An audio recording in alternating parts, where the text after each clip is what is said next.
पिछले वीडियो में हमने स्लोप पॉइंट फॉर्म पढ़ा था लाइन का, जिसमें लाइन जो है एक पॉइंट से पास हो रही थी और लाइन का स्लोप गिवन था। इस वीडियो में हम देखेंगे लाइन का दूसरा फॉर्म, टू पॉइंट फॉर्म। देखिए, टू पॉइंट फॉर्म देखने से ही मतलब ये वर्ड सेंटेंस सुन के समझ में आ रहा है कि टू पॉइंट फॉर्म का मतलब क्या हुआ कि लाइन जो है वो दो पॉइंट से पास हो रही है। तो पहले अगर हम देखें, पिछले वीडियो में जब हमने देखा था, लाइन जो है L, उसका स्लोप आपको m गिवन था और लाइन जो है एक पॉइंट से पास हो रही थी, राइट, x1 y1 से। लेकिन अब इस कंडीशन में आपको ये गिवन है कि लाइन जो है वो दो पॉइंट से पास हो रही है। मान लीजिए एक पॉइंट A है, एक पॉइंट B है। A के कोऑर्डिनेट x1 y1 है और B के कोऑर्डिनेट क्या है, x2 y2। क्लियर। अब इस कंडीशन में लाइन का स्लोप गिवन नहीं रहता। जैसे इसमें आपको सिर्फ एक ही पॉइंट दिया है, इसमें आपको दो पॉइंट गिवन है।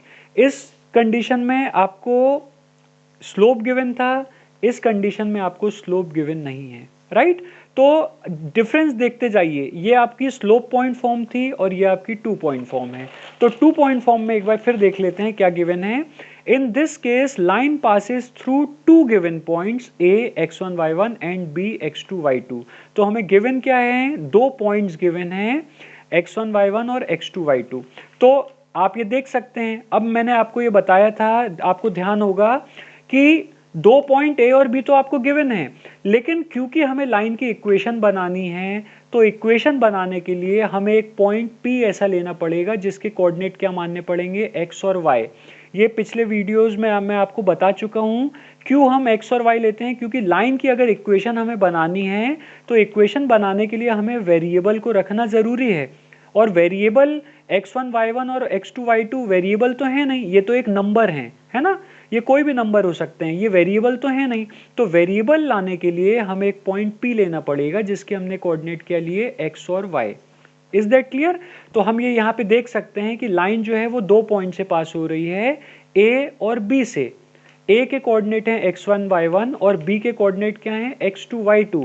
लेकिन हमको लाइन की इक्वेशन बनानी है, इसी के कारण हमने एक और पॉइंट ले लिया इस लाइन में P, जिसके कोऑर्डिनेट हमने क्या ले लिए, x और y।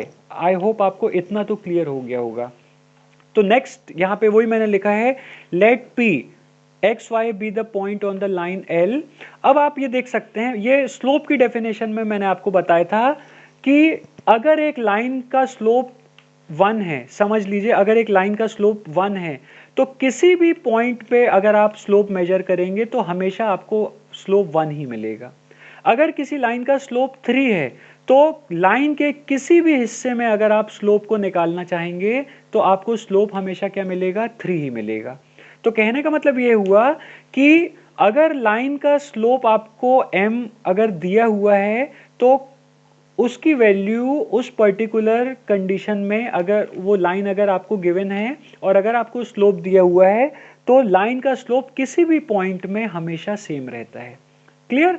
तो हम ये देख सकते हैं, वही चीज मैंने लिखी है, since slope is same at every two points on the line. किसी भी दो पॉइंट पे अगर आप स्लोप निकालोगे तो स्लोप हमेशा क्या मिलेगा, आपको सेम मिलेगा। इसका मतलब ये हुआ कि AP का स्लोप जो है और AB का स्लोप जो है वो दोनों क्या होंगे, इक्वल। अब आप सोचेंगे कि मैंने AP और PB क्यों नहीं लिया, इक्वेशन बनाने के लिए मैंने ऐसा किया। तो मैंने ये बता चुका हूं कि कोई भी दो पॉइंट्स अगर आप उठाओ, चाहे आप AP और PB की बात करो तो इनका स्लोप भी सेम मिलेगा। अगर आप AP और AB की बात करो उसका भी स्लोप सेम मिलेगा। अगर आप PB और AB की बात करो तो भी आपको स्लोप सेम मिलेगा। लेकिन अभी हम किन किन की बात कर रहे हैं, AP की और AB की बात कर रहे हैं। क्लियर।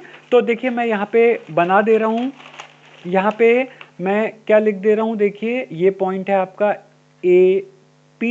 ओके, A के कोऑर्डिनेट हमारे क्या हैं, x1 y1 और P के कोऑर्डिनेट हमारे क्या हैं, x और y। और एक मैंने लिया है क्या, AB। तो A के कोऑर्डिनेट क्या हैं, x1 y1 और B के कोऑर्डिनेट क्या हैं, x2 y2। यही है ना, ये मैंने सेपरेटली बना दिया है। स्लोप ऑफ AP, तो हमें AP का स्लोप निकालना है, तो इसलिए मैंने AP को अलग से ले लिया। क्लियर। और equal to slope of AB, तो मैंने AB को अलग से ले लिया। आपकी कन्वीनियंस के लिए। ओके, अब हम जानते हैं कि जब भी लाइन 2 पॉइंट से पास होती है तो उसका स्लोप क्या होता है, y2 minus y1 upon x2 minus x1, right. तो ये x1 y1 है और इसको क्या मान लें, x2 y2। क्लियर, जैसे पिछले वीडियो में हमने देखा था।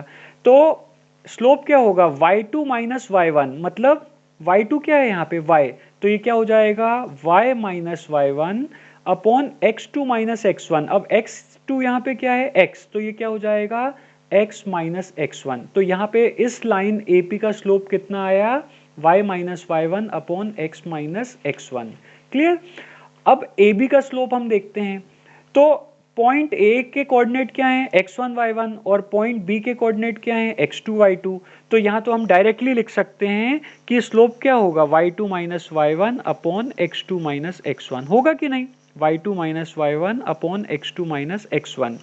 तो क्योंकि लाइन जो है कोई भी 2 पॉइंट पे अगर हम स्लोप लें तो लाइन का स्लोप हमेशा सेम रहेगा, इसीलिए स्लोप ऑफ AP जो है वो किसके इक्वल होगा, स्लोप ऑफ AB के इक्वल। तो वही चीज अब हम देख सकते हैं कि स्लोप ऑफ AP क्या है, y minus y1 upon x minus x1। तो वही चीज मैंने लिख दी, स्लोप ऑफ AP की जगह क्या लिख दिया, y minus y1 upon x minus x1, right. और स्लोप ऑफ AB, अब देखिए स्लोप ऑफ AB क्या है हमारा, स्लोप ऑफ AB क्या है, y2 minus y1 upon x2 minus x1। तो देखिए वही चीज मैंने लिखी है, y2 minus y1 upon x2 minus x1। यही जो इक्वेशन है हमारी, ये 2 पॉइंट फॉर्म कहलाती है। क्लियर। अब यहाँ पे इसको दूसरे फॉर्म में कैसे रिप्रेजेंट किया जा सकता है, हमने x माइनस x1 यहाँ पे क्रॉस मल्टीप्लाई कर दिया, तो ये क्या बन गया, y minus y1 equals to y2 minus y1 upon x2 minus x1 into x minus x1। तो या तो ये लिखिए या तो ये लिखिए, दोनों का मतलब सेम ही है, दोनों इक्वेशन जो है वो सेम लाइन को रिप्रेजेंट करती हैं। ओके, तो यही जो इक्वेशन है ये रिक्वायर्ड इक्वेशन है लाइन L की। तो इस वीडियो में मैंने आपको ये बताया है, हमने ये देखा है कि जब लाइन 2 पॉइंट A और B से पास होती है तो लाइन की इक्वेशन क्या आ जाती है, y minus y1 upon x minus x1 equal to y2 minus y1 upon x2 minus x1। इसके कंपैरिजन में ये आपको ध्यान रखना ज़्यादा इजी पड़ेगा। ओके, हालांकि आप दोनों में से कोई भी चूज कर सकते हैं, लेकिन ये थोड़ा ज़्यादा बेटर पड़ता है। y minus y1 upon x minus x1 equal to y2 minus y1 upon x2 minus x1। तो ये जो है इक्वेशन, ये इक्वेशन ऑफ लाइन है जब लाइन जो है वो 2 पॉइंट से पास होती है।